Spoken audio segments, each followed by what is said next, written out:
Gentlemen, welcome Yo, in. yo. I'm glad you guys could be here on Friday night talking about shining cardboard with me. My pleasure. Hey, it's going to be hard to shut me out. I get to talk to other adults tonight. Right. People over the 5, so I'm into it. You might have a hard time shutting me up for sure. Right. So, I guess we can just start at the very beginning. What is one of the first pack of cards that you guys remember opening? You go, Jay, because I have no idea what you're going to say. Yeah, man. All right. So, as far as like CCG type stuff, like definitely Pokemon. But like if you want to go way back, like my older brother's 10 years older than me, and we used to go to comic shops all the time when I was real young, and I'd get the packs of Marvel cards and that. But no, Pokemon was when it blew up. I was in I think I was in 6th grade or something like that, and we went to Funko Land. This is like a vivid memory of mine. We went to Funko Land before it was GameStop. And me and my brother each got 2 packs of base set, and I pulled a holographic Blastoise, and that was huge for me. But that's a heater right there. Yeah, that's the first like TCG type. Well, pack even I ever opened. Pulling a card like that at that young of an age, everybody kind of knew the big 3. Like if you knew anything about Pokemon, you kind of knew about the big 3. So pulling any of those from like a single pack, you were the coolest kid on the playground. Oh, right, I know. Absolutely. Stuff that shit in your pocket, show it at recess. What's weird too is even back then, because I had older brothers that like collected sports cards and stuff too, even at an early age, I kind of knew to keep them protected. So like we had penny sleeves and top loaders and stuff like that, and they didn't just go like straight into the pocket or something like that like some other kids. In fact, I even have some old cards that I got from way back then that ended up getting graded, and got like pretty good grades just because they were protected all along. That's dope that you actually still have them from your childhood. You always hear the horror stories of people who got out of it, got rid of their collections, and then tell the tale of, man, I wish I still had those. I wish I still had my binder. Me, I didn't know what penny sleeves were until I was 27. Yeah. What about you, Chad? Dude, my first TCG pack ever was a pack of beta, a booster pack of Magic the Gathering beta back in '94. I was like a comic book kid. I was always reading comic books. I was always in this comic shop by my house. Brought my stack up to the counter, ready to pay for it with just all the lawnmower money. And I noticed that the shop owner was talking to another guy while he was ringing me up. And they're talking about Magic the Gathering, and I had no clue what it was. But I was super into like fantasy stuff anyway, so it like immediately caught my eye when the dude started showing me this stuff. So I actually put 3 or 4 comics back on the shelf so I could get a couple of booster packs of Magic, and I cracked them right there. Like first rare I ever pulled was a Lord of the Pit. It's kind of trash. It was like a big 7 casting cost flyer or whatever. I was just like, wow, dude, this is amazing. And it looks like Satan. So, but yeah, beta booster pack. I was wild, dude. Too, man. Like I still have sealed packs from before I owned the shops and everything. Like I've got I'm talking about and I had them encapsulated too, just because they're I just thought it was funny that I still had this pack from 30 years ago. So I was just like, oh, well, we'll grade it. Oh, yeah. Just keep it. But I mean, I've still got, pretty much, I've got stuff from my very first deck, my first red-green deck back in 94 FNM, I encapsulated a Taiga, an Alpha Lightning Bolt, that I got. So just because, I'm not ever going to shuffle those again. And I just want to give them to my kid, when he gets a little older, and just a fun way to show them what I was into when I was a kid. Right. So you can go sell them right away. Oh yeah. Yeah. He can go do whatever he needs to do with them. But I was like a weird kid, man.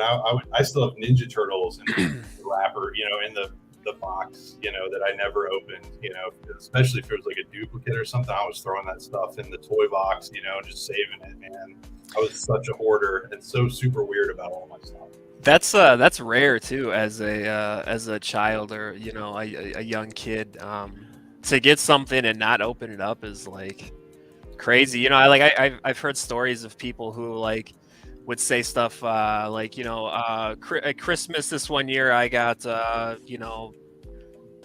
Mario Kart 64 from my parents, and then Grandma got it for me too. So like we just threw it away and we just threw it in a box, and then I found it 25 years later, like mint still in the wrap and everything. And it's like, it's crazy. I'm trying to instill that in my children about like, you give them a toy that's in a box. It's just like, okay. Because I mean, I have my Star Wars Black Series collection, everything's still in boxes and in protective cases and whatever. And so like, I mean, they kind of see that and they're like, oh, I could leave it in a box. Or and you have every one, don't you? I'm done with it. Yeah. That's wild. That was a journey and a half. And we just moved here in May, and they're still put away in boxes until we find like a space to where you can display them. Because I mean, they take up a whole goddamn wall themselves. But it's just one of those things that the kids saw them, and then they're like, oh, that's kind of cool. Leave it in a box. But I could take it out and play with it. It's like, all right, well, I tried. Yeah. But then again, the toys that they have now, kind of were like the toys that we had in the 80s and 90s. Yeah. It's hard to reason with a kid and tell them like, listen, man, like you could just keep this on your shelf and look at it. It's like, what kid's gonna go for that? It's hard, man. Yeah. You're almost better off just buying two of them, one for them to open and then one for them to, put in a little memory box for them. But then it's just like, do I really want to be spending double the money on children's toys that they're going to play with for a week and not give a shit about? Yeah. Maybe until they get older and they're like, oh man, that was actually kind of cool. But when it'll be, go ahead. When we were kids, like, I mean, tech decks were cool and Pokemon cards. Dude, I got tech decks all over my shelf. It's fucking great that they're coming back again. But like, the tech deck dudes, opened all of those. Wish I would have kept some of them sealed. But I mean, like, even like Hot Wheels, some, a lot of people would just rip them open, go play with them in the dirt, throw them in the garage, never see them again. Yeah. I was super sad going through the toy bin when we originally moved into this house a few years ago. It's like, I guess I don't know if, I mean, you guys aren't way younger than me, but do you guys remember like the Mad Balls? Oh yeah. I mean, I had like a bunch of original Mad Balls that I found in my toy chest that I got from my mom's, and she had just saved all my toys from when I was a kid that I actually did open and play with. And man, I found these Mad Balls. They're super rare to find in good condition now, man. You can see where I like took a bite out of one. I was literally missing like a mouth-sized piece, like. Yeah, those are those balls with like, they're about the size of a baseball and they have like the crazy faces and stuff on them. Yeah. They're like just kind of like Garbage Pail Kids, but like on soft foam balls, basically. But I mean, some of them I like lit on fire. I was like, I was playing with a lighter when I was like 6. Like I was eating them. Like, I mean, but yeah, those things were so cool, but they're trash. You live and learn. Yeah, that's one of my big. I wish I still had those things in good condition, man. Those things are so sweet. Yeah. So, Chad was the first, I guess, TCG that you got into. Was that like, and as far as like playing, like maybe going to like locals or whatever, was it Magic the Gathering? Oh yeah. Like once I bought those first couple packs from that shop, man. I just kept buying them. Like I slowly kind of transitioned away from comic books and started buying more and more of that. And then I like, as soon as I had the cards in my hand, I wanted to learn how to play. I mean, I guess maybe a month after I got my first pack of Magic the Gathering, like I was getting my ass whipped in Friday Night Magic, until dude, I've honestly, like, now I haven't been collecting Magic since the very beginning, but I've been playing since the very beginning. Like I've not taken really a break from it since. I still even play on MTGO or Magic Online. I don't really mess with Arena, but I've got a big collection on Magic the Gathering Online. I've always played. I haven't really gotten too deep into other TCGs. Like I played a little bit of Pokemon, a little bit of Yu-Gi-Oh. Hearthstone. I mean, I guess Hearthstone you could count more recently, but I mean, that's strictly online collecting. But Magic's really the only one that I've ever, continuously played. Right. And Booty, I was going to kind of ask you the same thing. Did you ever, growing up, did you ever go to like any locals and play like Pokemon or Yu-Gi-Oh or anything like that, or even Magic? Yeah. So when I was real young and first got into Pokemon, like Toys R Us would hold these, like, I wouldn't even call them tournaments, dude, because like no one knew what they were doing back then. Like it would be like a bunch of like, how old are you in 6th grade? What, maybe like 9, 10, 11, 12, somewhere. It was like a bunch of like 8 to like 10-year-olds with like their cards there, and it really almost turned into more of just like a trading session that Toys R Us would hold, and then Toys R Us would have like different promos and stuff, and you still see those now. There's a Magikarp that I can remember offhand. There's a few others, but they have the little Toys R Us logo on them, and they would give those away at those events. And so the event was actually set up to like people play head to head, but no one really knew how to play. So like it was just a bunch of kids just kind of bringing their binders and trading cards and that.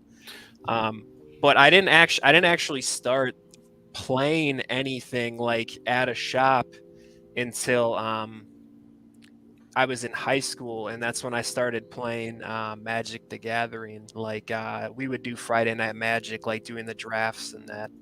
And I played that like pretty much all through high school, and then played with friends in that on the side. And then it was maybe about 4 or 5 years ago I started doing the Friday Night Magic again. But yeah, that was always fun. And I always just did the drafts too. I didn't play standard or anything like that. I just always did the drafts because I thought it was so fun, like cracking open a booster box of the newest set, and passing the packs around and everything. And it's just limited. It's fun, man. Yeah, there's just something about it. Limited, like draft and seal deck. Those were like the ways to play, man.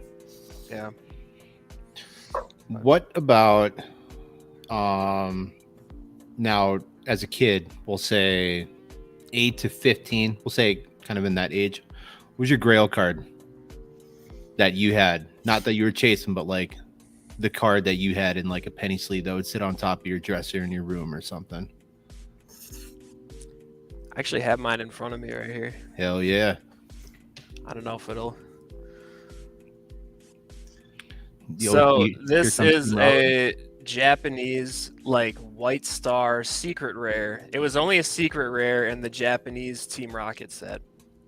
And so when I was younger, like Toys R Us, Funkoland and all that, they all had all the English stuff there, but they didn't have any like Japanese packs or anything. And then I was actually I played baseball with these kids that had Japanese cards, and like when I saw the Japanese cards, it like blew my mind. It was like I don't know what it was, just because like it was something I'd never seen before, and I was just like, yo, these are crazy. And and then I found out that they had come out like years before like the English counterparts and that. And so then in my head I'm like, man, I got to get some of these Japanese cards. And then there was a kiosk at the mall by me at the time, and he would sell Japanese booster packs, but they were expensive. I remember they were like, I think like $15 to $20.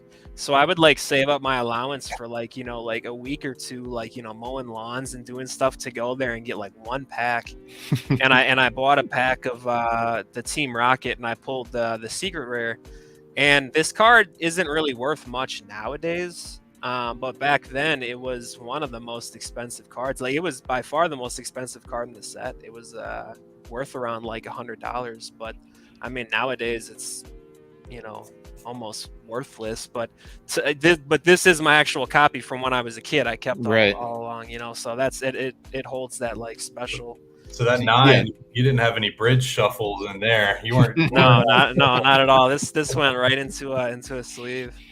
Yeah, that's cool. That's awesome that you kept that. Wild. Yeah. CGC doesn't play either, man. That's a nice looking card right there, because it's a 9's tough. Yeah, man. CGC. Oof. Yeah, we can get into that. I know. Segment down here. What about you, Chad? I mean, growing up, I'm trying to think of like what my grail was. I did collect like Juzam Jin from Arabian Nights. I think that was like 94, 95, somewhere in there. But I just thought the art was so crazy. I was gonna say, do you got any around? I have infinite juice. Like, I don't even know how many I've got, but this is probably the nicest one I have. Yeah, as a kid, seeing that as a kid, it's just like, whoa, dude. It's like a demon like holding up a little guy, like he's, you know. But that's a real sharp one. That's definitely not one I've had, you know, for over the years. And then the Lotuses. I mean, we've got a few of them. This one's probably the nicest one I've got. It's super sharp. But I mean, I remember paying $130 for one at a local comic shop and just having immediate buyer's remorse and freaking out. I'm like, man, I cannot believe I spent that much money on one card. $130 plus tax. Like, I mean, it's crazy, out of control. And I mean, it's, you know, I do not have my original Lotuses. I've got a lot of my original cards that I've, you know, had for years and years. I do have some Power 9 and stuff that I've had since the very beginning, but some actually, I even sent some of the Super Beat stuff off. You know, I've got a bunch of stuff at CGC and PSA right now, but yeah, that old crusty, nasty bridge shuffled Alpha Lightning Bolt. Yeah, it was so nasty, and I took it to a Grand Prix.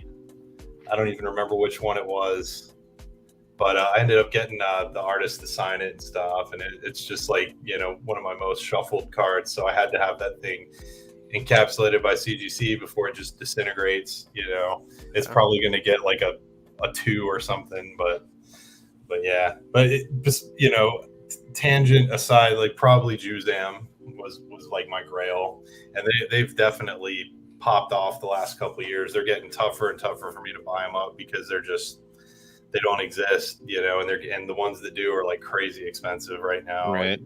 They're up there, you know, even super beat ones, you know, they're getting a little bit too pricey to just hoard. Yeah. But yeah.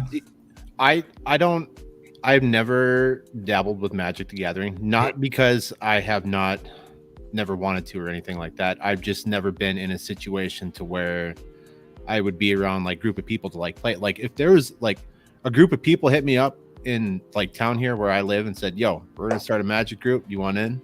Absolutely. Fucking hey, let's do it. But I've just never like gotten like dove head first into it. Cause I mean, it was always just Pokemon for me growing up, and Yu-Gi-Oh and, you know, Digimon here and there. But luckily I live in a city where like it's just, you know, all the TCGs have their loyal following, so it's like it's never hard to find a game, you know, like whether it was Magic, Pokemon, whatever, you know. I envy that very much. MetaZoo games popping off here in Jacksonville, you know, it's, you know, what you name the game and there's a hardcore group that's playing it, you know, luckily. Right. You know. Yeah, and you know, for when I started playing Magic the Gathering, kind of like you were just saying, like if I didn't have anyone introduce it to me, I would have never played. You know, I don't think it's something that I would have just thought, hey, I'm gonna go check these out on my own. You know, but I had a group of friends that were super into it, and they got me into it. They had like, it's so funny thinking about it nowadays. He had like this big like giant plastic bin filled with cards, and it's all like unlimited, revised, like Arabian Nights cards, Legends, and like just all the old stuff. And like they were all thrown into a bin like you would see a kid do, like not stacked up anything.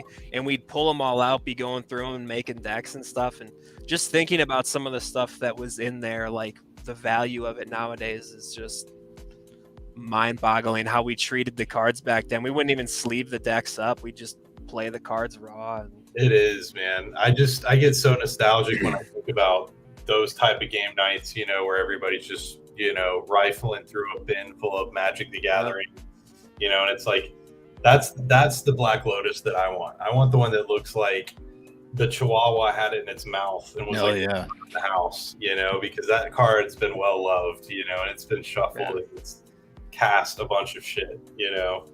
Right. Those are the ones I like. I mean, I know that the hardcore collectors want, like, you know, the, you know, gem or, you know, the pluses and all that. And I'm just like, dude, I'll take those, but I like the super beat stuff, man, because they got stories to tell, you know. Exactly. Yeah. But that's, you know, even personal cards from your childhood that you sent out to get graded, you know, it's not going to 10, 9, 8, probably not even 7 sometimes, but dude, I've got like 4s and 5s sitting here on my shelf, man, because it's just like, it's the nostalgia, you know. It's like I remember winning specific games with like this lightning bolt or this taiga or, you know, whatever. It's just, it's all, you know. And my kid's gonna be bored to death when I try to explain my glory years of like winning F&Ms with these cards to him, you know. But so let's kind of talk about that a little bit, because you were, I guess, do they call it like a pro circuit for like Magic the Gathering? Oh yeah, you're a pro player, right? There's pro tours, Grand Prix, Worlds. Dude, I've played. I mean, I've played at like all levels. I've never done well at any of the big tournaments. Hey, you still can say that you were playing at a pro level. I'm there. I did my O2 drop, and then I go just hang out and do trades and buys and everything else. You know, like I won a little bit locally and down south and stuff, but you know, and I've played in bigger tournaments and everything, but I never really did too well. You know, limited, like draft sealed was always my format. Like if you tell me to like bring a pre-constructed deck and, you know, anticipate a meta, no. Like we're looking at like a 2/2 drop, an 0/2 drop. Like I wasn't going to be doing very well that weekend, you know. Right. But I was just going to go because a lot of my friends were like playing in the Pro Tour too, you know. Like Jacksonville had a lot of good players, like a lot of good players. Like, I mean, I grew up with a guy named Joe Crosby who I mean, I don't know where he sits now, but like for a long time, he was like, you know, way up there in like lifetime Pro Tour points. He's actually the one who I sold my old game store to. Okay. You know, and then Justin and I were like sitting on the couch texting each other, watching some YouTube videos of my friend Andrew Pacifico, like playing in the Junior Super Series. Or no, that was like a Pro Tour, wasn't I? I don't even remember what. Yeah. On YouTube, you can find some of the old, like it was like ESPN 3 or 4 or something like that, and like they would show like the Magic tournaments and stuff like that. They just hand Drew like a stack of cards to pretend like he's shuffling and like talk to the kid. I just remember watching it, just laughing so hard. But they'd interview everybody. They're like, you know, it's pretty cool to watch, and it really reminds you of that time period too, just with how everyone's dressed and everything, and it's pretty fun. I was super competitive, man. I like to try to win. You know, I did try to. You know, I wasn't just playing to play. You know, but dude, I mean, it was like Murderer's Row where I lived. Like there were so many good players, man. So many good players, and I was mediocre at best in my area. Like my game stores, like my F&Ms were cutthroat. You know, there were some damn good players, but yeah. So is that how, like, you go about getting at a pro level, is like playing in locals? And I guess kind of making like, I don't like making a name for yourself, or is there like a point system that you have to get to like a certain tier?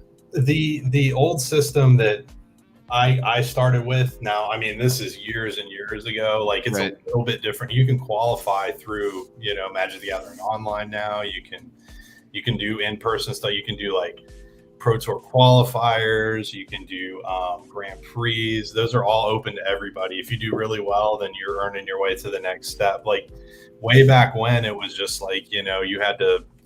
It was essentially the same, but the formats were different, and the tournament progression was different. So it was a lot simpler back then. There weren't as many avenues to get into it as there are now. Right. Like Magic the Gathering Online's been out for a long, long time, but I can't remember. It hasn't been that long really since you could start qualifying for some of these, like Worlds and stuff via online tournaments. So it's almost like you almost have two collections. You have your physical, your physical cards, and then your online cards. So right, that's how Yu-Gi-Oh was. I mean, as far as card games that you can play online, and then do like local tournaments or whatever. Like I went hard when Master Duel came out in Yu-Gi-Oh. Oh yeah, I was all about that, and then it just kind of went stale. They weren't really doing anything with it at all. But I know they were using Master Duel for like kind of during the end of COVID they were using that online play format for like their worlds and like regionals and stuff like that. And I mean, I got on there and I played, but I mean, I got like one turn KO'd. I was done, but I mean, it was still fun. The fact that I could sit at home, watch the kids, and then still like play in like a local tournament type of deal. Yeah, dude, I don't know. I'd probably go crazy if I couldn't just like log in and play a game or two or do a draft, just from the comfort of my office, Right. It's hard to get out, man. It's hard to get out with the Rugrats. It is. For sure. And I guess that kind of segues into my next question. Like, is the future of cards, is it going to be all digital, do you think? Or is there always going to be that fine balance between collecting the physical cards in front of you and then having the online separate?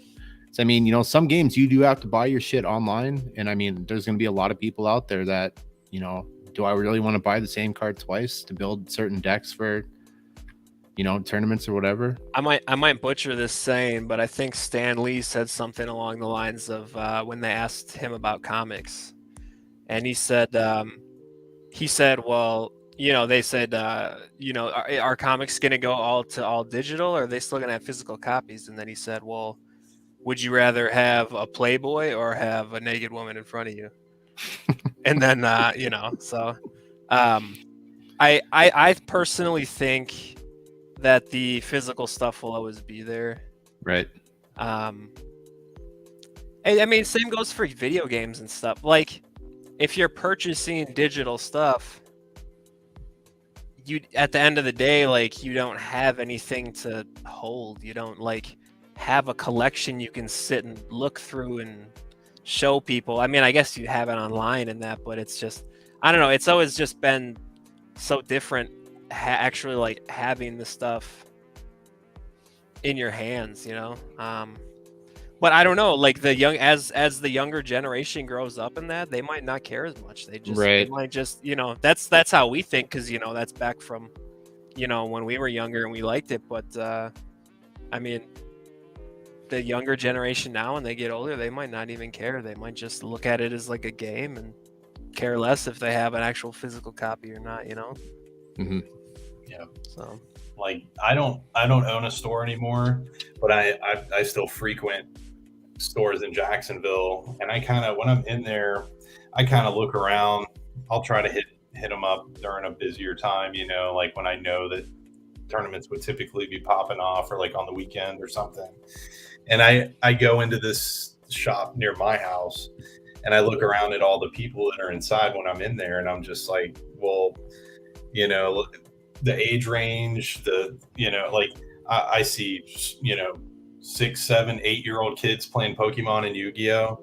I see, fathers and sons, fathers and daughters, learning how to play Magic the Gathering together. I mean, little kids all the way up through like, I still see like age groups where I was in my prime of like playing and collecting, like that 18 to 25, there's still like a good number of those people in there.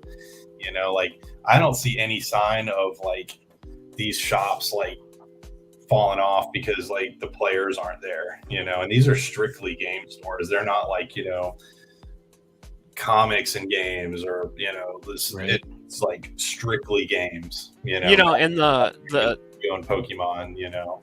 The tough part about it too is, you know, these companies and distributors make it so difficult for, well, you would know, Chad, but like for game stores nowadays to sell stuff and make a profit, you know, if it's razor, you know, if a game store is buying, let's say like a booster box of Magic, they're paying like $85 for their bulk pricing, and then they want to sell it for, let's say, like 110, 120, but then they can go on Amazon and buy it for $85. Like, well, who are you going to buy it from?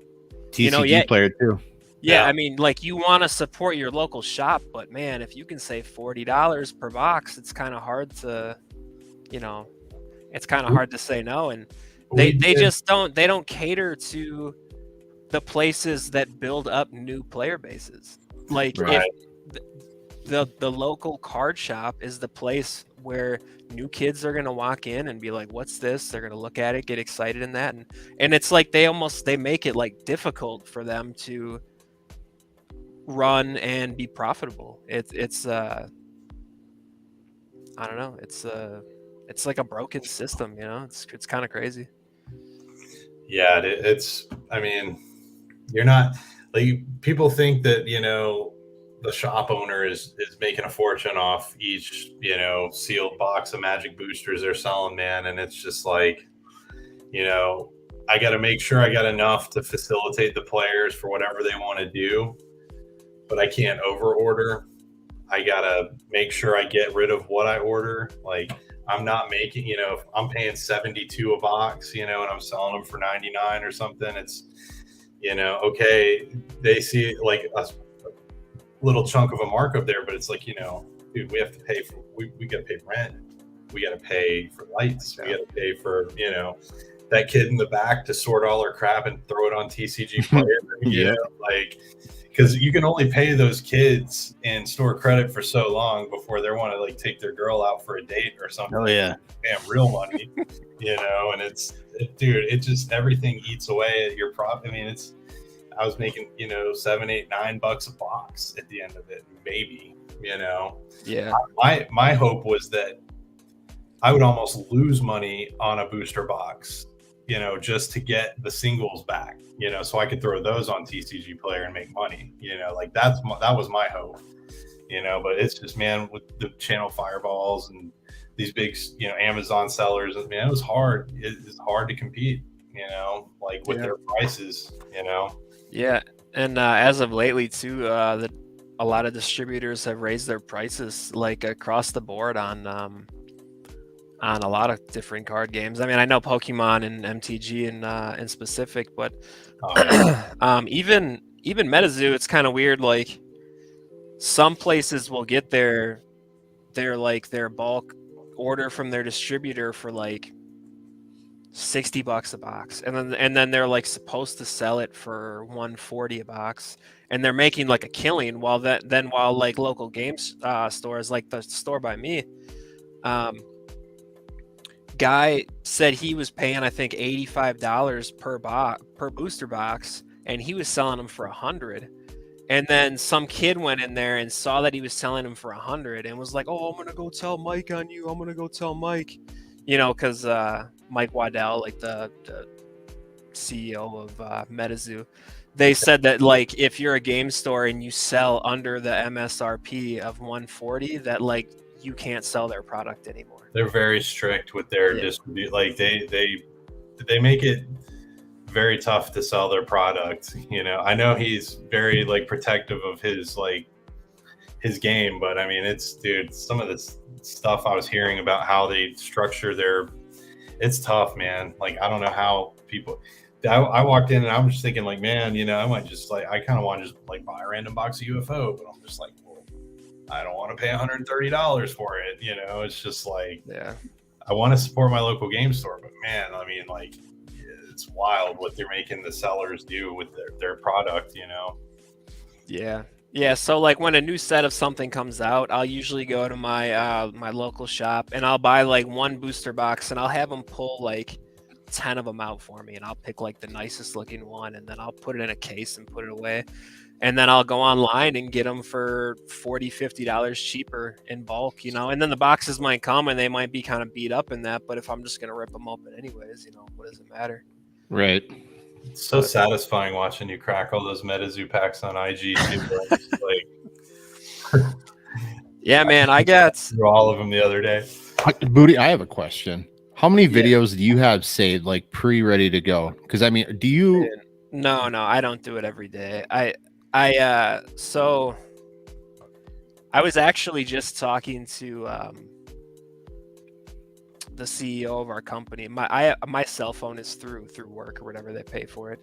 And I was just joking with him. I was like, man, I need a new phone. And then he was like, why? And I'm like, because this 128 gigabytes isn't cutting it anymore. And he's like, what the fuck do you have on your phone that's 128? And I'm like, dude, it's all these videos. I got right now between like the Dim Mock shirts, the Pin Club, MetaZoo, UFO, Wilderness. What else do I? Oh, and then Interstellar sample packs. I think I have like around like 168 videos on there right now. I think that was the number that I last saw. So what I'll do then is just every day I had just been doing one a day, but I was opening up more stuff than I was posting, and the videos are starting to rack up on there. So like I've been doing like 2-3 things a day. I'll just pick a random thing, maybe like an Interstellar pack, Wilderness, and a shirt, or whatever, and just been throwing them up there. And I used to have a YouTube. Did you end up with? What? How many Dimax did you end up with? Dude, so I haven't bought a single one at retail price.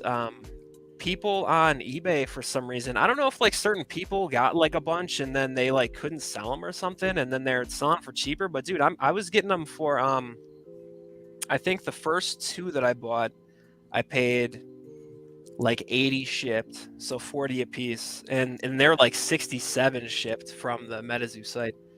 And then the last 4 that I got for $20 a piece shipped. Wow. And I got a second edition box topper in one of those packs too. Hell yeah. But yeah, I think I have 7 of the shirts total. But the shirt's super cool too. So like that's why I'm like, little added bonus. Yeah. But did you do the Revive Wilderness? Yes. Yeah, I'm waiting on that. That's exciting. I'm waiting on that, and I'm waiting on.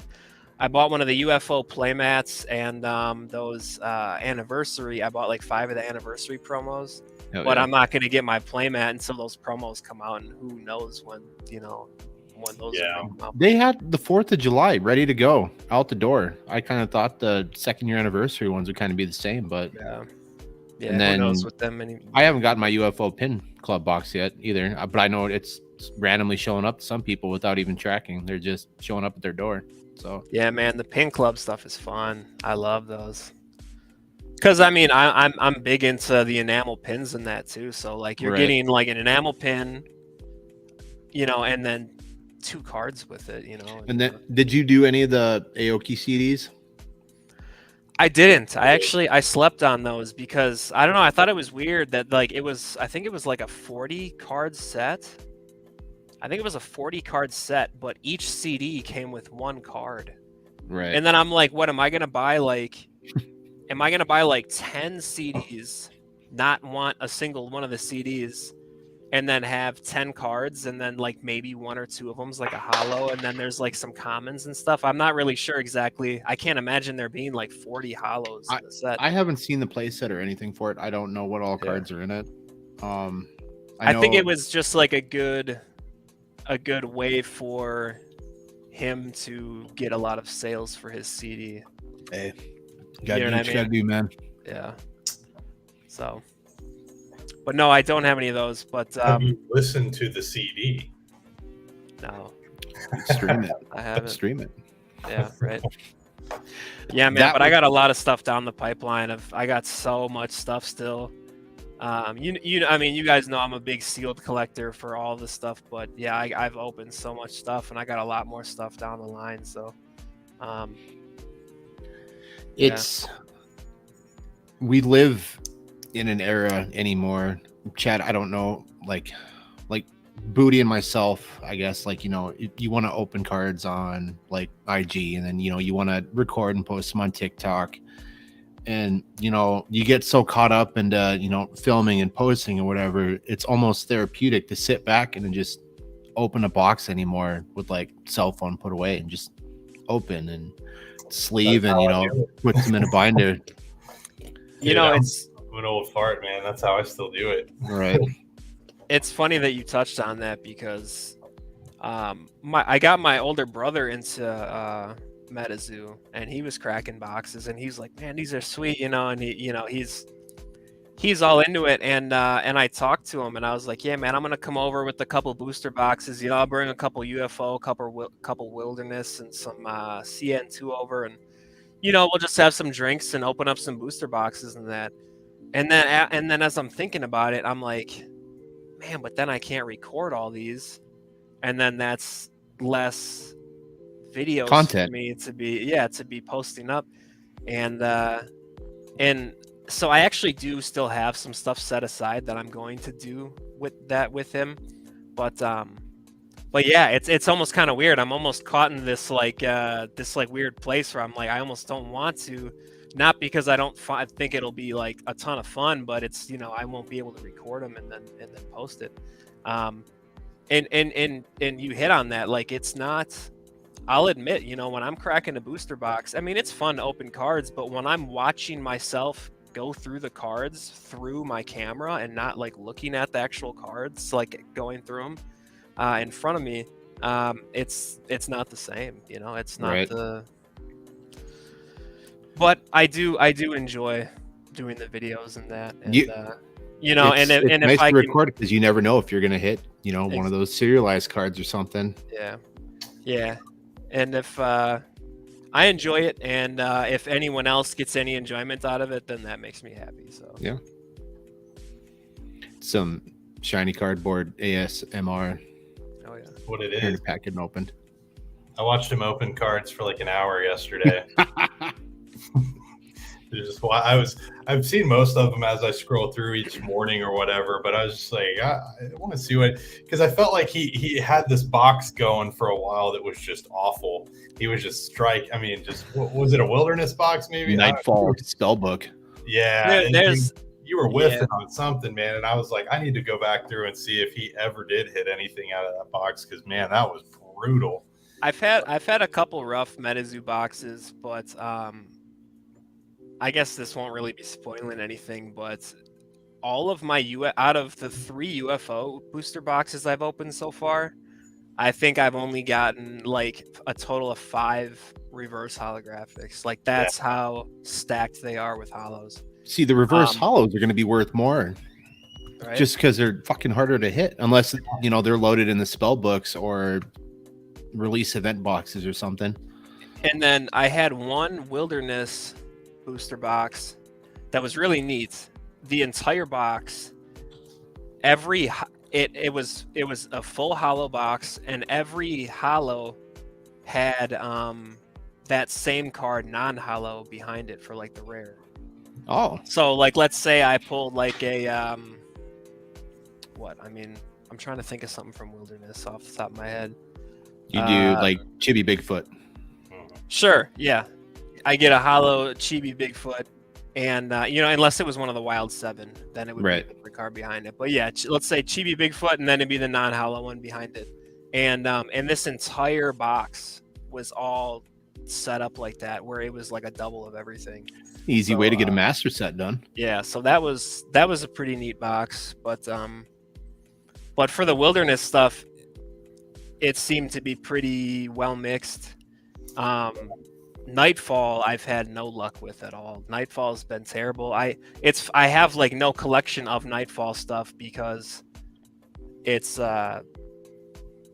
everything that I've opened. I haven't opened any booster boxes. I've kept all my booster boxes sealed, and I've only opened the spell books. And every spell book I've opened, there's been not a single full holo in it. I think you should treat yourself and open at least one. Halloween this year, open one. All right. Because I mean, I've bought in 2, and I've bought in 3, kept 1 sealed, and I've opened 2 of them, and both boxes were really good. I mean, the one box I had 3 full holo Mothmans in it, Jersey Devil. Oh, yeah. Like, I mean, a lot of the stuff that you were kind of chasing in it, and then maybe like 5 reverse holos. So I mean, I've had really good luck with Nightfall. I have not touched the spell book ever since you kind of made a comment about might be only reverse holos and spell books. Just kind of be wary of it. Yeah, man. So I had bought all these spell books because they were cheap. They were like $20, and I'm like, yeah, dude, I got this like sweet deal on these. And then I found out later the reason people were selling them so cheap is there's a rumor going around that like you won't pull a holo out of a spell book. And so then I'm like sifting through all these videos on YouTube, and like everyone that's opening them, I'm like, maybe one guy would get like 1 full holo. And then, you know, the next guy, all reverse holos, the next guy, all reverse holos, and then maybe another, like maybe 1 full holo. And then I was like, dang, dude, like, did I just buy all these? And like, that's why they were this price, because it's all reverse stuff. And then, you know, the ones I've opened, it's literally just been all reverse. Right. You know, and it's strange to me because, you know, they preach this whole everything's completely random. You know, you could get a booster box of all reverse. You could get all full holo. You could get a mix, whatever. Like, you know, who knows? It's completely random, but it's clearly not.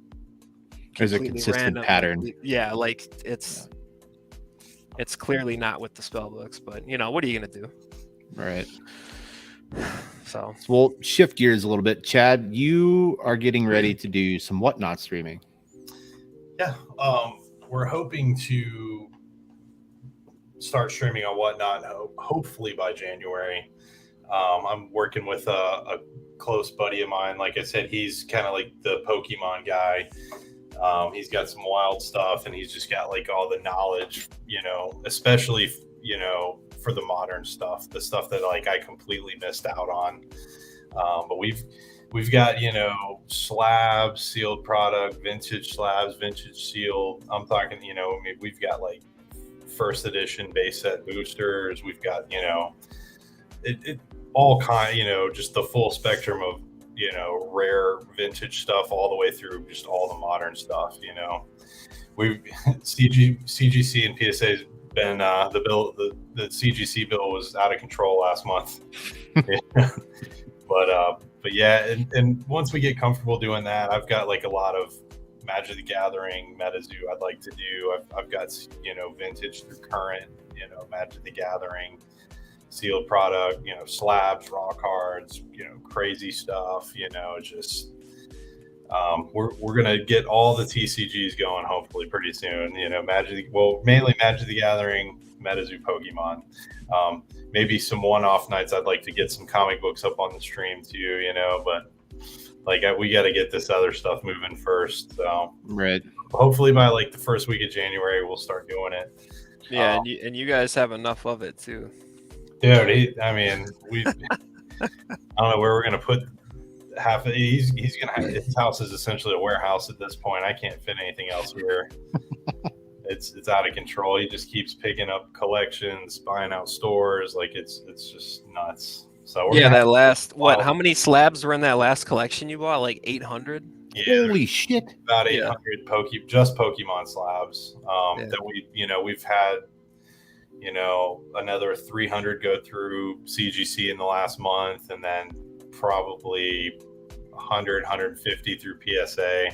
Just Pokemon. Like, that's not counting the MetaZoo stuff we're getting graded and the Magic the Gathering we're getting graded. It's, you know. So when you have to sit there and, you know, shift through all these collections of what, you know, everything. Oh yeah. Do you ever see anything that's like, I don't know if that one will make it to the whatnot stream. That one might go to the PC. Oh, or do you have to refrain yourself? Oh yeah, the Pokemon for sure.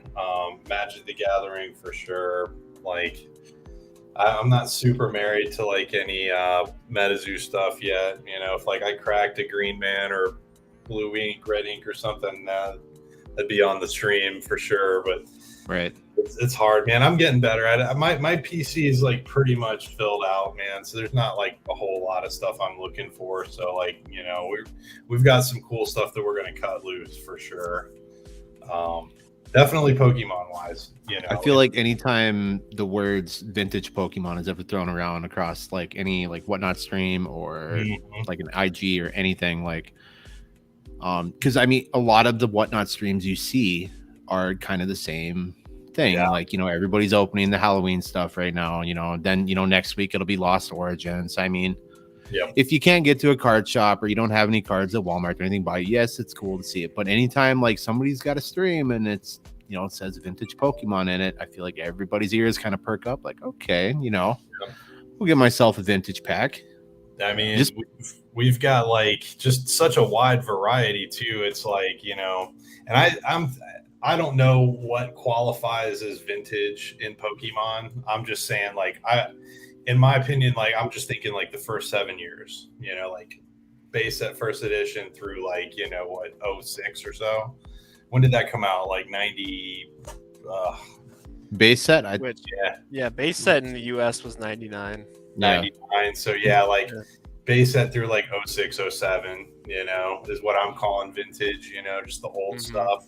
Some low count cards when you get into like the 2000s, like, because, you know, that'll kind of go back to, you know, for you sure, know, people mine and Booty's age, like when, you know, we got into junior high / high school, I was too busy skateboarding. I didn't give a fuck about Pokemon.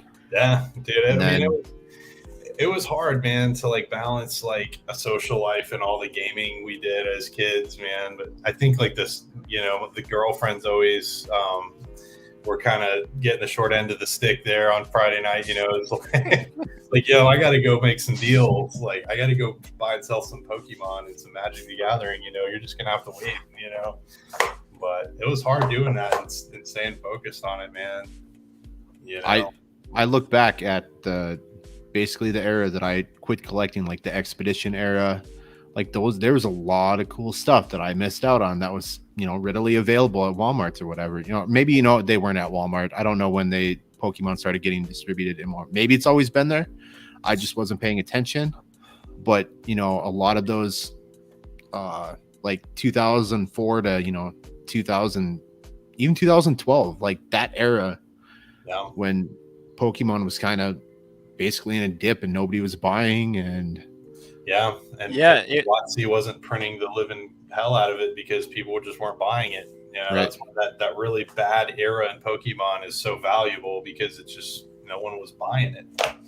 Yeah, from like the end of so what happened is all of the kids, you know, our age that like jumped in and just like went nuts about it. You know, we kind of got to that age where it was kind of like, you know, Pokemon's cool, but like, you know, we're riding our bikes, we're skating, we're, you know, playing video games, and it kind of almost felt like we were too old for it. Like, and at that point, you know, what we're talking about, like maybe Expedition, Aquapolis, you know, around that time period, like the end of the WotC era of Pokemon, and then. You know, people were still buying Pokemon, but like it really fell off until around 2016, was it? Pokemon Go came out, and then all of a sudden, I mean, dude, in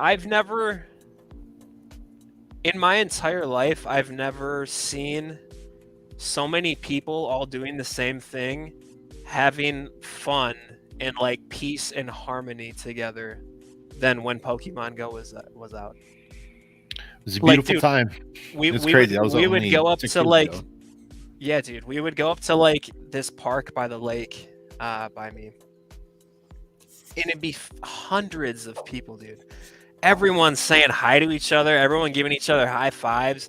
People dashing over because like, oh, there's.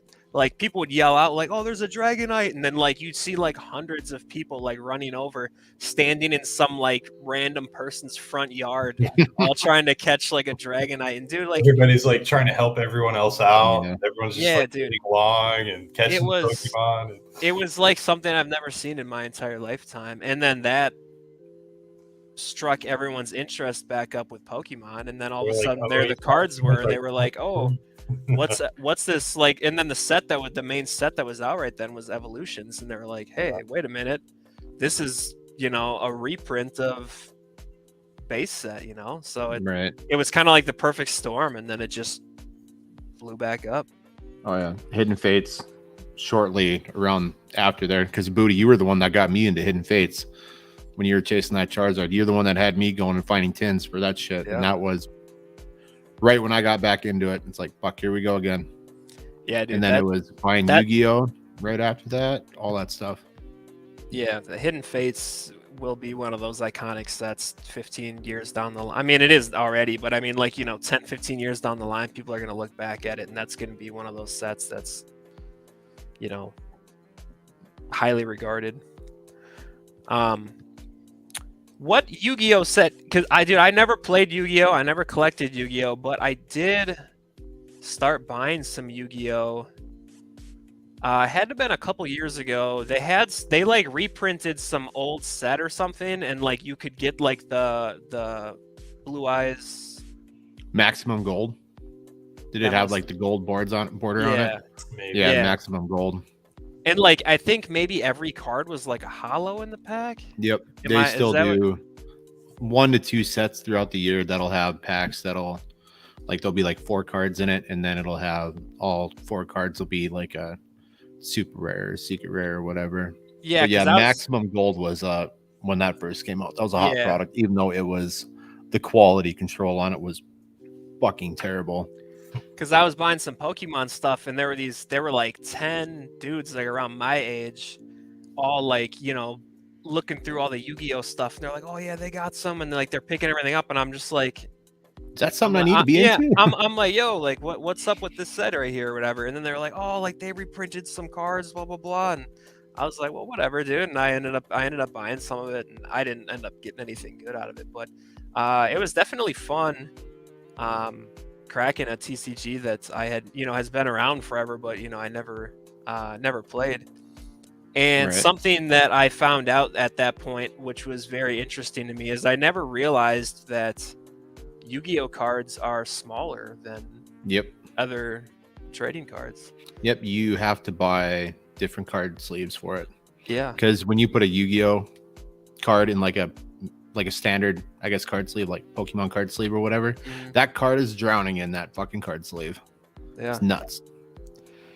Yeah, I thought that was pretty weird because I mean, like, since they started making obviously, like vintage baseball, they had different sizes and stuff like that.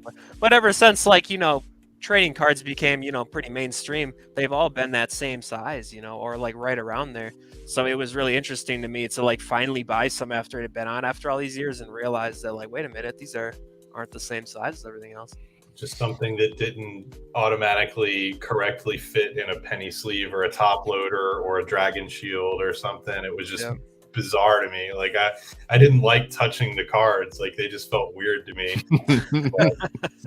But the art was so cool, and like I heard that the gameplay was just so good. Like just the actual game was so good that I was like, okay, well I need to, I talked to some Yu-Gi-Oh friends and learned a little bit about it before that's kind of what drew me in. I was like, I don't know, these cards are weird, man. Like I don't want to. They just look weird to me. They don't look like something I want to collect. But they're like, no, man, the game is amazing. Like the game is so good. Like it's got just all kinds of different levels, all different kinds of metas.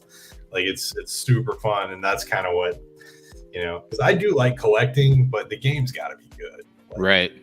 Like exactly. MetaZoo, I'm learning more about MetaZoo. I'm like learning to play MetaZoo, and it's pretty fun. Like I love all the fourth wall effects. Like I love the surroundings of like the environmental effects. Like it's like looking at in the MetaZoo Discord at all the people bringing like plants to the big tournament, setting them down on their playmat. Yeah. That's just so cool to me. The spacesuit, and American flag, just the most random shit that you can have that can basically turn a game on its side to favor you. Yeah, it's cool. That's what me and my girlfriend do. We build decks.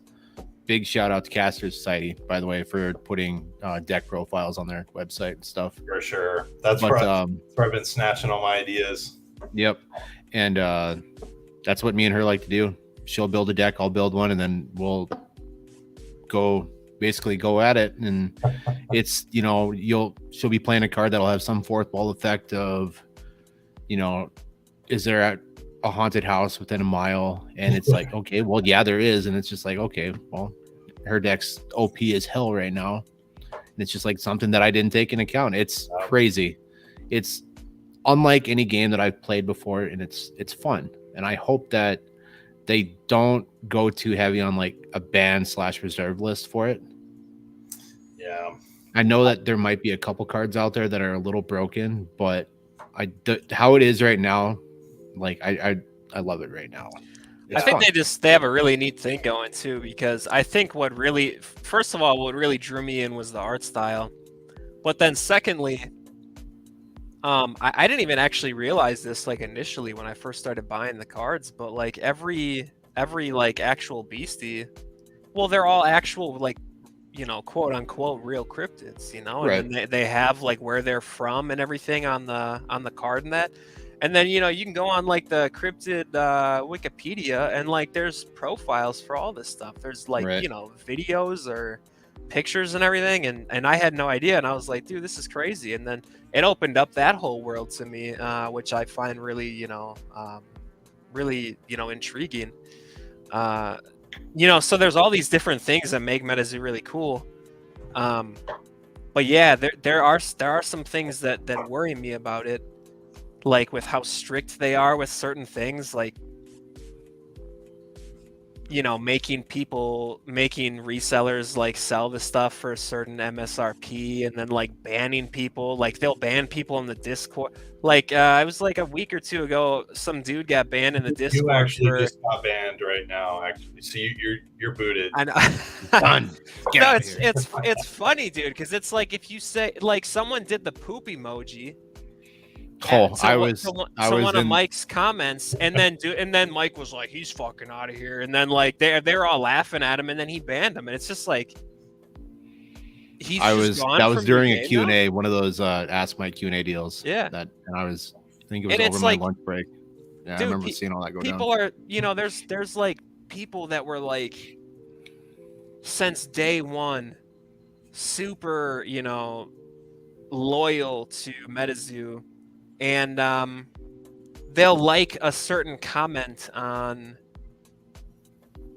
someone's page that like Mike doesn't like.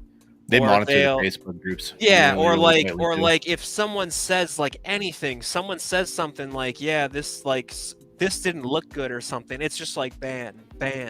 Like you can't do that, man. Like you have to have some sort of structure, you know, and stick to it. You can't just ban people for whatever you want. You know, this person can say whatever they want, but then this guy does it, he's banned. You know what I mean? I think they really like need to watch it, because it's going to start making people, you know, kind of veer off, you know? Yeah, I mean, if you open any of those Facebook groups, yeah, I mean, there's a really divided line right now through the community of people dumping their collections that were in it at Kickstarter and everything. They want out. And then there's people who are, you know, going to Target, finding the Smokey the Bear packs, or going to their, you know, local card shops and, you know, here, you know, finding UFO packs. I'm like, fuck, this is cool as hell. So, I mean, there's lots of people getting out, and then there's lots of people coming in right now. It's a weird transition. Yeah, I really hope they, no pun intended, but I really hope they play their cards right. And they got them. I was waiting to say that one all night. I really do. I really do hope that they do things right in that, because I think it has the potential to become, you know, that one of these Pokemon, Yu-Gi-Oh, Magic, you know, Magic, DBZ type games, you know. So welcome the constructive criticism. And I mean, I get, you know, trying to keep the toxic people out, and, you know, you want to have a healthy community.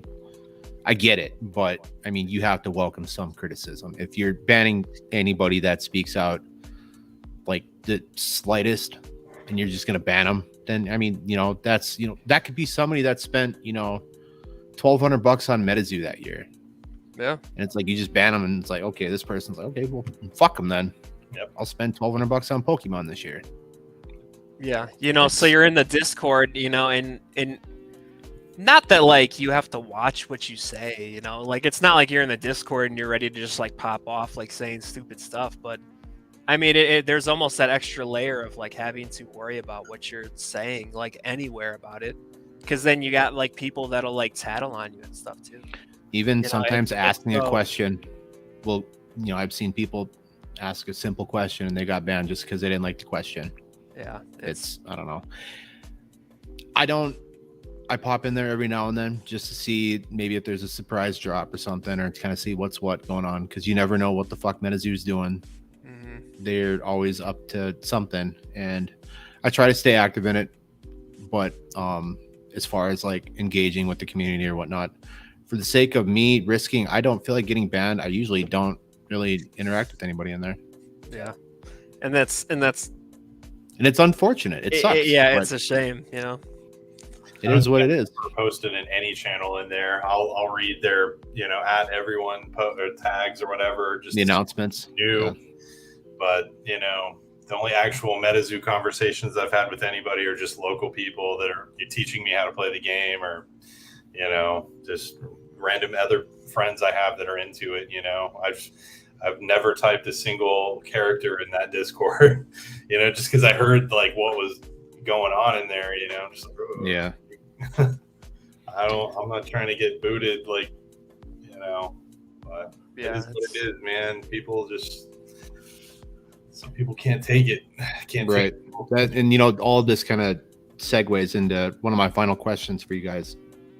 We live in an era where Kickstarter is becoming, bigger and bigger and bigger. It seems like every other week, there's a new TCG coming out, and it's awesome. We have an endless supply of TCGs that we can, choose from, even, CCGs. What would be some of, I guess, one piece of like big advice that you would give some of these upcoming TCGs? Man, it's hard. For me, it's a hard question because, dude, I've seen games rise and fall for like 30 years. I've been inside these game stores, man. Like, I remember games like Wyvern from like 95 or 96 or somewhere. It was just all dragons. Like, how can that fail? Everyone loves dragons. They're great looking card. I mean, it's just, we thought, so I'm buying a whole bunch of it, trying to get my friends to play. It's just, I've seen games that were based on a TCG that was based on the Bible. I think it was called like Redemption or something. And it had Bible verses on it, and you attack with like your King Solomon or something. It's weird. I don't know. Damn, dude, I'm gonna have to buy a booster box of that to crack open on the IG, dude. They are some wild looking boxes. But I've seen like Vampire the Masquerade, this old Star Wars TCGs, Star Trek TCGs. Like, if those didn't catch on, like, I mean, who knows what's actually going to work? I think the game just the game has to be play tested vigorously. It's got to be good. Like, the cards can look amazing. The packaging can just be out of sight, just like top notch. But the game's got to be good. Like, the game's just got to have something that other games don't offer. It's got to create just like an addiction to compete, to play, to build, to explore new ideas. That's why I like MetaZoo's gameplay. Me personally, I'm like the opposite of like where Justin came in. I was like, he liked the art, and that's kind of what drew him in. For me, I heard that it was a neat game. Like, it was going to have all these fourth wall effects. Like, it was just going to be like completely different gameplay than any other TCG, and that's kind of what got me looking at it. So it's just, I mean, that's where I'm coming from. It's got to be solid, like mechanic wise, it's got to just be a great game. Right. Yeah. Because all these games look great. Look at all this stuff. I mean, Interstellar is getting started. Their cards look really good. Like, Flesh and Blood looks amazing. Like, I mean, just all the game. I can't really knock any of these games. They all look great. It's just which game is going to be the most fun to play, which one's going to have the best competitive scene or like organized competitive scene. Like, I don't know. But, yeah. So I think every game is gonna have like those people that collect, and then those people that actually play. I mean, and then the people that do both. You know, Pokemon. I think Pokemon will be around forever. I think we'll be on our deathbeds, and our great grandchildren will be opening packs of Pokemon Dude, cards. Pokemon's like one of the biggest markets. Like it is. It's number one. Is it number one? Okay. Yeah, by like a long shot. Figures. What kept our lights on.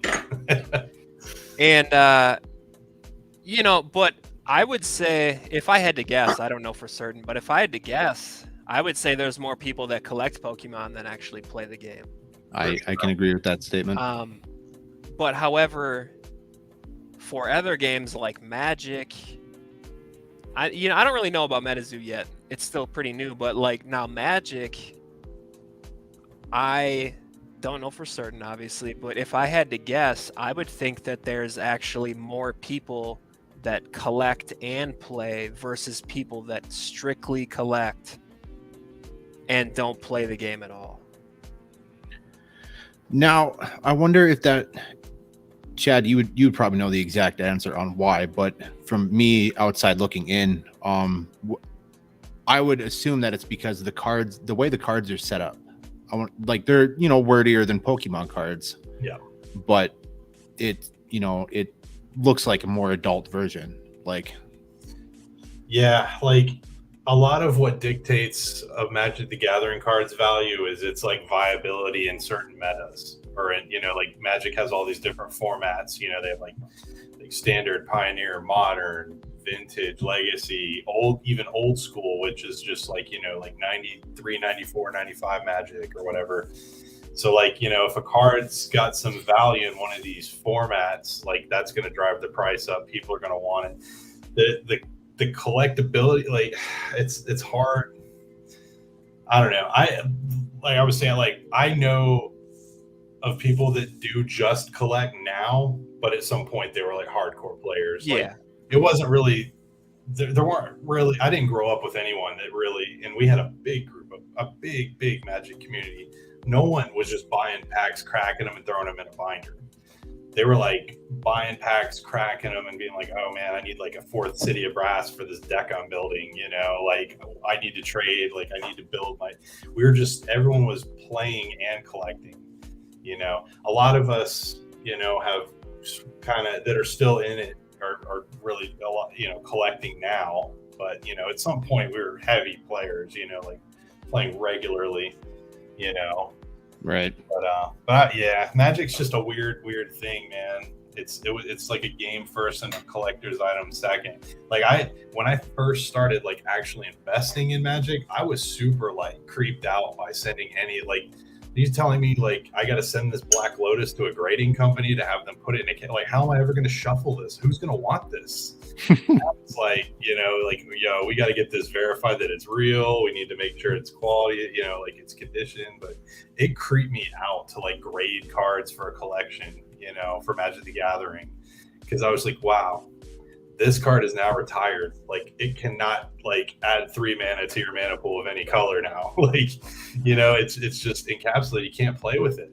We just looked at it from a player's perspective first. I still I've got very expensive vintage cards that I'm never grade because they got to stay in their deck protectors and get shuffled because I love to play old school Magic or vintage. I'm just gonna. I'll always want to play first, Right. I like collecting the weird oddities of Magic, like the misprints and all that stuff. Mm-hmm. Yeah, dude, I will ramble about that. I just recently learned about fart swirls. Hate on anyone that would just buy Magic to just keep it. Wait, so you're buying that you don't play? You don't know how to play Magic, but you're buying that? That's exactly, weird. And that's what I'm saying. So currently, I do not play Magic currently, and I collect it. But yeah. I had played at one point, and that's kind of what I meant is that I don't think anybody is buying Magic cards and collecting them that has never played. I don't know why exactly that is, but it just doesn't really have that, I'm sure they're out there. I've never met that person. Yeah. But Pokemon is different. Pokemon is this whole world of, it's just a cool card, and you like that Pokemon. Like, who cares if you're playing with it or not? It's you have different. Whatnot streamers that have allocations or partnerships with these grading services now, to where they rip your pack, and if you pull, a quote unquote banger from, said set that is out currently, like, oh, do you want to send it off to get graded? And it's like, yeah, fuck it, why not? Like, I mean, at no point is anybody in any of these streams like, oh, I need that for my Dragonite deck or my Mewtwo deck or my Chunky Pikachu deck. Yep. Like, it's, oh, banger card, you want to send it off to get graded? Yeah. And I actually think that's what won Worlds this year, was a Chunky Pikachu deck. Or maybe it was Birthday Pikachu or Surfing. It was one of the flying Pikachu. Flying Pikachu. I knew it was one of the Pikachus. I kind of wanted to go back and check that out. I heard it was pretty interesting. I didn't get to watch it. I was watching the Pokemon Go PvP stream for some reason. But, yeah. So yeah, I caught an article headline. It was like, once was a junk card, now wins, world championship, blah blah blah. And then I saw the picture of the full art flying Pikachu on there. I haven't read into it or anything yet, but I definitely got to check that out. Well, it's funny, you can go on on TCG Player, when you look up an individual card, it'll have like a little graph on the bottom, like a low price graph. Mm-hmm. You can go back and you can look at the was it flying Pikachu? You can look at the price of it, and after Worlds was over, you just see a little spike. Oh, nice. I'm gonna have to check that out. I got a handful of those. Dallas, I already told you I have an Ozark Howler for you. Yeah, I got a reverse holographic Ozark Howler too. I was holding on to. So before we get into Interstellar, I want to hear about your guys' C2E2 experience with them. Yeah, because that was their, hey, we're Interstellar, this is what we have to offer. Like, that was the first convention that they went to, right? Yeah, it was like it was 6 their months first of planning, like, and then rollout. Yeah, so they kind of caught like their launch party or whatever, I think. I was not aware of Interstellar at all before we stopped by their booth, Yeah, so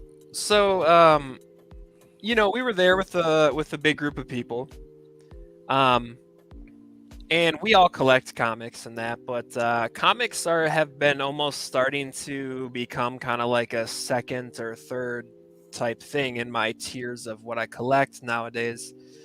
And recently, it's just been all trading cards, and and Chad's big on the trading cards too. So people were kind of, wandering off, and me and Chad were like, let's try and find some booths that, are selling Magic or Pokemon or whatever. And while we were walking around, we saw the booth for Interstellar, and we were like, oh, let's go check this out. And we walk up, they got promo cards out on the table and stuff, and instantly I got like super excited just because the cards looked cool and that, and then they were like, oh yeah, you can take a free promo card and that, and I was like, oh sweet. And then I was like, can I get the other two too to have like the full set? And they're like, well, we're only giving one away, blah blah blah. And, but you could spin this wheel. It was like you scanned a thing on your phone, and then you got to spin like a wheel on your phone, and you could get a tote bag, a shirt, a sample pack, or a pair of sunglasses. And I think I got like the tote bag the first day, and I was like, damn it, dude. And and then Chad, I think you got. I scored a promo pack. Yeah. Or a sample pack. Yeah, a sample pack. And then I think you kept it sealed, didn't you? Yeah, I did. I did not open it. And I think they were kind of like shocked because they had all their artists there, and they were like, yeah, you crack them and we'll sign them for you. And I was like, well, I'll just. Yeah. You sign the pack? Yeah. So then another one of the other guys came up to me, and he had a stack of the sample packs, and he was like, oh, did you get one of these yet? And I was like, oh, no. And then he gave me one, and I was like, sweet, So then we had each gotten a couple promos and that, and then we had the artists that were there that did those cards sign them, and they were doing real cool signatures with like, you know, the paint pens and that. And it was cool. I got to talking to one of the women. She's 19 years old. Her name is Eggs. Yeah, or that's one what of she the goes artists, by, right? Eggs. Yeah. And you know, we were talking, and then I was like, you know, how did you get into Interstellar? And she's like, well, actually, you know, like I was big into MetaZoo, and I won one of the fan art contests for MetaZoo, and one of my cards was printed in the fan art collection. And I was like, oh, cool. So she was showing me that and stuff, and then she was like, yeah. And then, you know, when Interstellar came around, they kind of poached me, you know, and hey, work is work. Okay. Yeah. Oh yeah, absolutely. Yeah. And then you know, they picked her up, and her stuff is awesome, man. Like every one of their artists that they have, like, it's just cool stuff, man. And but anyways, so we got back to our hotel, and we were like, dude, let's take some pictures of these, post them up, whatever. Like, this is really cool. Like, we want to get more of this stuff. So then we were like tagging them and you know, putting them in our story and this and that. Like, go check them out. You know, if you're at C2E2, check them out. Blah blah blah. And then the next day we stopped by again, and they had recognized that. And they were like really happy about it. And then they tossed us a couple sample packs. We spun the wheel again and that. And we got some more cards signed and whatnot. And same thing happens later that day. We went home, or we went back to the hotel, and we were like pumping them up and that, and posting stuff just because we thought it was, you know, really cool. And last day we were there, we got a couple more things and that. And then I asked if I could get a T-shirt. And then Chad Ramsey, their head artist, he grabbed one of their shirts, and then he called the whole artist team over, or actually like the whole team of everyone that was there, and Right. everyone signed the shirt and did like a little doodle on it for me. Hell yeah. And then Aaron pulled me aside, and he was like, hey, you know, because I was telling him how I do the pack openings and that and stuff, and he was like, yeah, you know, if you're interested, you know, we could send you a little bit of product if you want to open up. And I was just like 100%. I was like, tell me what I got to do, I'm in. And then it just kind of went from there. But yeah, man, I think it was like right place, the right time. They were the only TCG that was there, or that had a booth there, you know. Right. So I mean, it had everyone's focus, and there wasn't a lot of other TCG, like even vendors and stuff like that there either. So it was kind of like the perfect storm for them. We were looking for sure. Yeah. Yeah, they were just like just a cool group of people, super nice. Like, it's really fun to see like a game starting out, you know, from the very beginning. You know, it's when you get to meet everybody behind the scenes, you know, putting all their effort and all their energy into something that they really like, you know, like it's fun to, and you really pull for them. You want it to be successful, you know, you want to, you know, they were just super nice people. The product looked super awesome. Like, I mean, the subject matter for me is like, I mean, I've always loved science fiction anyway. So I'm kind of like, well, dude, like this would be a cool game, you know, like, and we started looking at all their uncut sheets, their samples and promos, like stuff looked great. You know, it's hope they succeed, you know, hope right. Bigger and bigger, man, because they're just a good group of people, and they got a nice little, they're off to a great start, you know. Their foil I thought looked a lot nicer than a lot of other games that I'd see, you know, stuff that actually hit the market, you know, and I was just like, man, this stuff looks pretty good, you know. Yeah, the card stock too is like almost like none other. I mean, or I would almost compare it to kind of like Dragon Ball Z, where like the cards are like in super good condition, like right out of the pack, like not off-centered. Yeah, like not off-centered, and they're like a little thicker, you know. They're not ones that like, you know, are floppy and that. Just good quality all around. Yeah. Because after seeing you get into it, Booty, because I wanted to get into MetaZoo for the longest time, after kind of watching you talk about it, Booty. But then the price of everything was just, it was out of reach for me. Like CN1, like, because the first card I wanted a full Hollow Mothman from CN1, but everything was just out of reach. So I'm like, okay, well, it's not the time to buy. And then they dipped, and then that's kind of when I jumped into it. It's like, okay, Nightfall, I can get that CN2 $60 on Amazon. It's like, okay, hell yeah, now's the time to get into it. And then I seen both of you start talking about Interstellar, and I'm like, okay, I'm not fucking missing this, because I had seen the cards that you guys had posted, and I'm like, I love space, fucking love the Silver Surfer, love Star Wars, hell yeah, I'm all about it. And then you get into the Discord, and then at the time when I first heard about it, the Discord wasn't even like up and going yet. It was like on the way. And then you get into the Discord, and then you're like talking to like Chad Ramsey's in there, and Aaron's in there, Shane's in there, and then everybody, like, it's the people that are behind the scenes of everything that are like in there chatting with everyone. I'm like, oh fuck, this is cool as hell. Yeah. So then then they do a slow rollout, kind of like the ambassador program. And it's like, damn, like you can get in on all of this at the very beginning, for pre-Kickstarter, pre-everything. Mm-hmm. So then, I was hooked from that point. Like, at the start of it, before Kickstarter. Yeah. And I want to get a big stack of these cards in my hands and like get a rule book, like learn how to play this game. And I think it's October, November is like test play, and like I heard Aaron was showing some new cards that are getting released that might be in the test packs or whatever on the stream that he was on tonight. But it'll be awesome to start seeing more and more.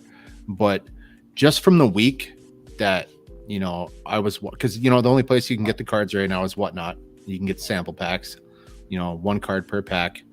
And when I was first got a couple packs, they're like $17 to $20.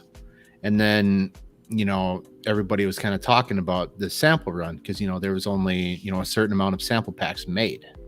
And Aaron has said that all the sample packs have been sent out or given away at like C2E2 and Collecticon Long Beach. Mm-hmm. So all the sample packs are out there. And then, some of the Whatnot streamers are kind of saying like, oh, well, this is the last one I have. And then, the next streamer, this is the last one I have. And then you're getting kind of towards the end here of the packs. So the prices are going up because, the supply is, not where the demand is. So sure, a week later, these sample packs are going for, 50 plus, just because, there's people, they want to get their hands on some of these sample cards. Yeah. Maybe I shouldn't open mine. Do it. But yeah, I will say, for anybody that is watching right now, or if they come back and watch this, if Interstellar, if you have checked them out on IG and you're kind of thinking about it, you don't know, do it. Try it out. Jump in the Discord, get a feel for it, talk to everyone. And then if you want to do the ambassador program, there's different tiers for everyone that fits everyone's budget to whatever you want to do, and the perks it's worth it. Yeah, it's fun. I mean, I have loads of fun just sitting there shooting the shit with all the guys and everybody in there throughout the day. Yeah, man, it's the Discord has been a lot of fun. I think they got like I think there's a good group of people in there right now, and who knows, maybe MetaZoo started out like that, but then when they got so many people, whenever you get that many people into one space, people are going to start, you're going to get those one-off people that are like arguing and like, starting problems and stuff like that. So, I mean, fingers crossed it doesn't happen with Interstellar, but it's been fun, man. Everyone's been nice in there, and everyone's, equally excited about the game, so it's been cool. It'll be my introduction to NFTs with them, because I like how they have, I think we can talk about some of it, because they have the videos out, but like some of the NFT cards, like if you pull a card that has an NFT on it, it'll have a utility attached to it, to where certain utilities will be able to you can get 15% off all your future Interstellar products. Like, to me, that's cool as hell. Yeah. And then if you sell the NFT, the utility goes with it. Yeah. Like, I mean, I think NFTs are going to be one of the things that kind of separate them a little more from everybody else. And it might, draw that crowd, like the NFT crowd, in. Yeah, I mean, just the fact that, you're going to have a chance of pulling a card that includes an NFT with it out of a booster box or a booster pack, whatever you're getting. Like, no. just like that in itself is such a cool idea. And they have a really good process of making sure that, people don't, because all the streamers were saying, like, well, is there anything blocking that NFT code? Kind of like the Revive MetaZoo cards where, like, you have to scratch it off. And, like, dude, no one wants to, like, if I get, like, a sweet ass card, I don't want to take a coin and scratch the shit off. And then the card is like, it's damaged, essentially. Yeah. So I actually prefer the way that Interstellar's doing it. It's a code on the back of the card, and then people ask, like, well, yeah, but what if someone accidentally sees it and then writes down the code, and their process makes it so that you like, people can't do that. You have to take a picture of yourself with the card and everything like that, and and then, like, your ID, and then show your ID and this and that. They have, like, all these different ways of verifying that you actually are in possession of the card. And I think you have to, like, I think you have to, like, take it from Pogo, the peel off. Yeah. Oh yeah. But yeah, I like the way that they're doing that, because if you do hit an NFT card, then you can still get that card graded or do whatever you want with it, and it's not going to be, have like an indent from scratching it off like the MetaZoo stuff. So right. Yeah, dude, it's neat. And maybe I just haven't ever been, like, ground floor for any other TCG before, but, like, I do have a really good feeling about it. But I mean, only the future will tell. Right. It'll be fun. Good. It's space. What's not to like? Exactly. There's some cool art on those cards that, just kind of, the game, the subject matter is great. Like, the art styles just kind of remind me of just, like, some of those old nostalgic games, tabletop and TCGs that I was playing back in the day. So it's just like a good mix for me. I'm excited to get my hands on some more of that stuff. Yep. Yeah. Try it out. Gameplay for sure. It's on its way. Yep. And I'm not trying to plug my Instagram or anything, but if you are watching, or you are watching after the fact, I am doing a giveaway for the 3 promo cards and then 2 sample cards on my Instagram.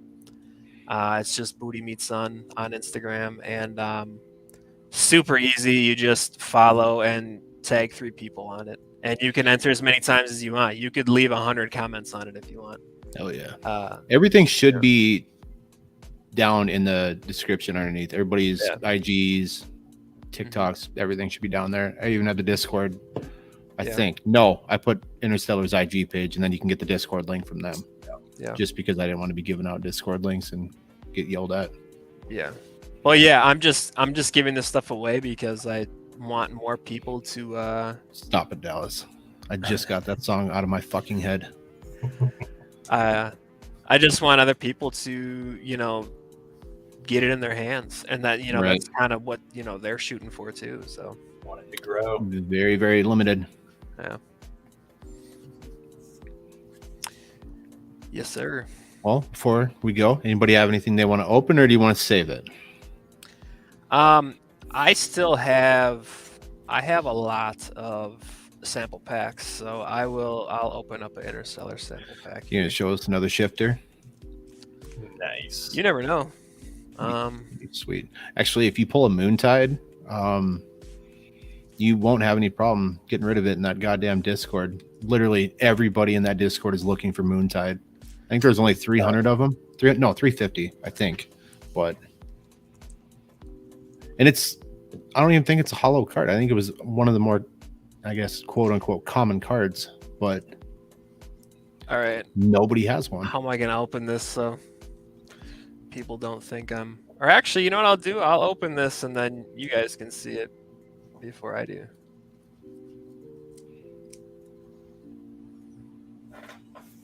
King Tut's dagger would be cool. I'm trying to get a good angle here. Is it Into the Void? It is Moonwalker. Hell yeah. You know what's weird is that I think this is one of the promos too. I think the promo might have the interstellar flag being planted on the moon. Hold on, you know what? I actually think I have it right here. The other one says launch party, right? Yes. Oh yeah. Oh okay, so we got. I didn't even know that they had a different one of that. I didn't either. Pretty cool. Got this sweet glare going on here. There we go. Yeah, the one has the flag in there, and then the other one doesn't. Cool, man. That's actually one I didn't have yet. So hell yeah. Sweet. All right, I think I'll crack mine too. Do it. Ooh man, I might have to do it. I don't think I have any scissors in here. We're gonna do it. Gonna do it the dangerous way, huh? Yeah, we're getting crazy. Hey, this app is like no joke either. Shout out to these shells, oversized protectors, dude. Are they like? They're not top loaded, but are they like the graded sleeves? Yeah, they're like the graded sleeves, but I put everything in these things now, man. Oh, yeah. These things are so nice, and they're like they're super affordable too. Not expensive at all. We got the space station. Hell yeah. Right on. Does that one have the little gas can in it, or was that Lunar X that had the little gas can? Because there was only one card that had like a gas can on it, and they said that won't be used going forward. So a lot of people are kind of okay. So it might have been Lunar X then, I think.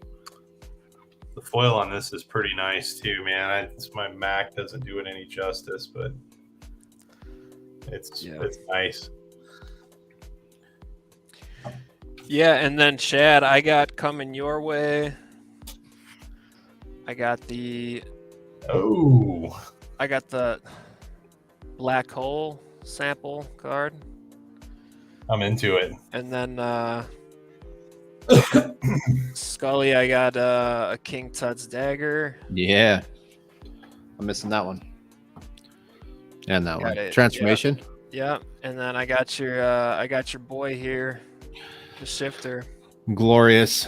So I wanted to wait for this to show them on here or whatever, but yeah, I'll be sending these out to you guys soon. Hell yeah. Preach. You're a king amongst men, Booty. Thank you. You know what? Real quick too, I'm gonna crack this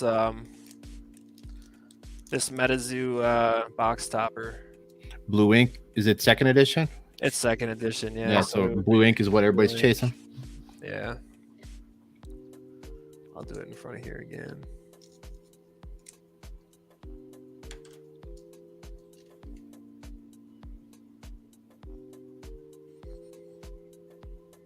No, not a Blue Ink, but oh, that's it looks like Prism Aura, but it's Ocean. Okay, yeah. Dude, it's so hot. It's so hollow. It's hard to tell. Yeah. It's like an ocean with like mountains in the background. Dude, I love their box toppers, man. Yeah, man, this thing looks good. Hey, cool, man. You know that, and that was the one that came for free with that shirt. Oh no shit! Hell yeah! Yeah, can't beat that. But well, gentlemen, I appreciate you guys coming on. We appreciate you. Hey, man. We'll have to do this again in the future. It was a lot of fun. Yeah, it was a lot of fun. You know, if you ever, well, I know you're gonna keep doing these, but you know, ever want to have us back on, I'd be more than happy to do it. It was a lot of fun. We'll do an opening party one night. Oh yeah. Just open a bunch of shit. Yeah, Oh, man. yeah. Hopefully, a lot of the card, like I want to see MetaZoo. I would like to see Interstellar. Hopefully, they all go to C2E2 next year because I'd like to go do that and get For to see sure. everyone. But yeah, that'd be dope. Yeah, Interstellar. They got who is it? Chad and forget his name. They both work together at that tattoo shop, and they're two of the artists for MetaZoo, and they're from the Chicago area. So Hell yeah. I would think that they would keep going to C2E2, but I mean, who knows what the schedule's and that. But yeah, hopefully they're there again. Well, I guess till next time, gentlemen. Everybody, appreciate you watching. Absolutely. Everybody's socials are plugged down below. Don't forget to check out Booty's giveaway. Get some Interstellar promos in your hands, maybe, possibly. And I guess till next time. Go Bills.